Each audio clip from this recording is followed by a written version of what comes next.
نبی اکرم صلی اللہ تعالی علیہ وسلم کے بالکل شروع کے غلاموں میں سے اور انتہائی جفاکش، مجاہد، اصول پسند اور تائید حق کرنے والے لوگوں میں سے ایک بڑا نام سیدنا عمار ابن یاسر کا ہے رضی اللہ تعالی عنہ۔ حضرت عمار ابن یاسر رضی اللہ تعالیٰ عنہ اس وقت اسلام لائے تھے۔ کچھ لوگوں کا خیال ہے کہ اس وقت 30 لوگ مسلمان تھے اور کچھ نے لکھا ہے 5 لوگ مسلمان تھے۔ السابقون الاولون میں سے ایک جلیل القدر شخص، اسلام کی خاطر جن لوگوں نے سب سے زیادہ قربانیاں دیں ان میں سیدنا عمار ابن یاسر کا خاندان۔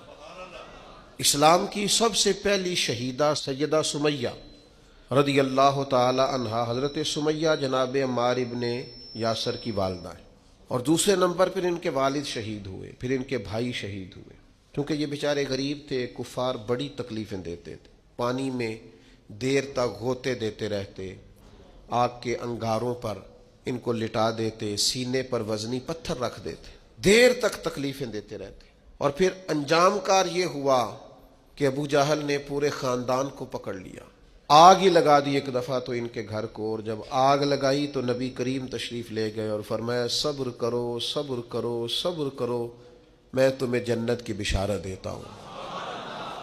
اور میرے کریم محبوب علیہ الصلوۃ والسلام نے ارشاد فرمایا کہ اے آگ، آل یاسر پر اسی طرح ٹھنڈی ہو جا جس طرح تو حضرت ابراہیم علیہ السلام پر ٹھنڈی ہو۔ میں کیسے عرض کروں، اتنی بڑی ہستیاں ہم نے چھپا لی، لوگوں سے ذکر ہی نہیں ہوتا، لوگ مطالعہ ہی نہیں کرتے، غور ہی نہیں کرتے۔ اتنا بڑا آدمی، اب میں اگلی بات کروں گا تو آپ حیران ہو جائیں گے، ساری دنیا کو جنت میں جانے کا شوق ہے نا، تو نبی کریم فرماتے ہیں جنت کو بھی شوق ہے کہ 4 بندے کبھی آ جائیں نا۔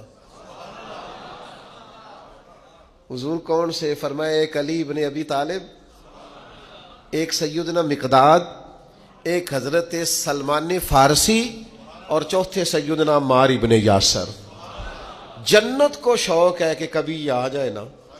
تر دامنی پہ شیخ ہماری نہ جائیے، ہم دامن نچوڑ دیں تو فرشتے وضو کریں۔ اتنے بڑے لوگ کہ جنت کا شوق ہے، جنت کا۔ جنت کہتی ہے مالک ان کو بھیجنا۔ کیسے لوگ ہوں گے؟ حضرت خالد ابن ولید فرماتے ہیں کسی وجہ سے نا میری ناراضگی ہو گئی، حضرت عمار ابن یاسر کے ساتھ تلخ کلامی ہو گئی تو میں نے ڈانٹ دیا۔ حضرت عمار ابن یاسر نے کریم محبوب علیہ السلام کے حضور میری شکایت کر دی۔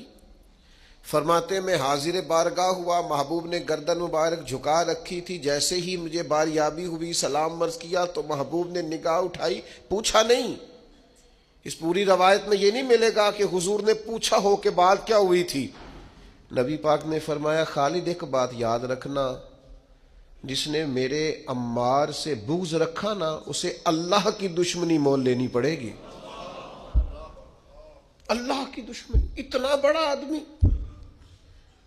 کہ ان کی ناراضگی رب کی ناراضگی بن گئی۔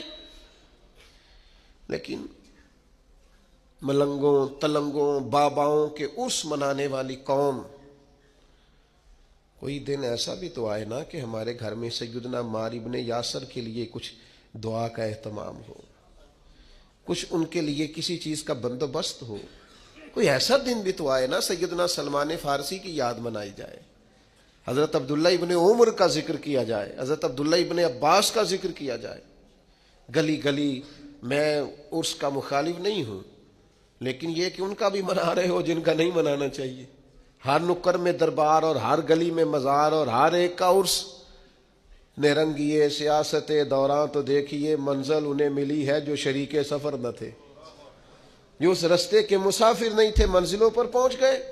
اور اتنا بڑا شخص جس کے بارے میں میرے کریم رسول فرمائیں کہ اگر یہ ناراض ہو جائے تو رب بھی ناراض ہو جاتا ہے۔ اگر اس سے کسی نے عداوت رکھی تو اس نے اللہ کی دشمنی کو مول لیا۔ اتنا بڑا آدمی حضرت سیدنا عمار ابن یاسر۔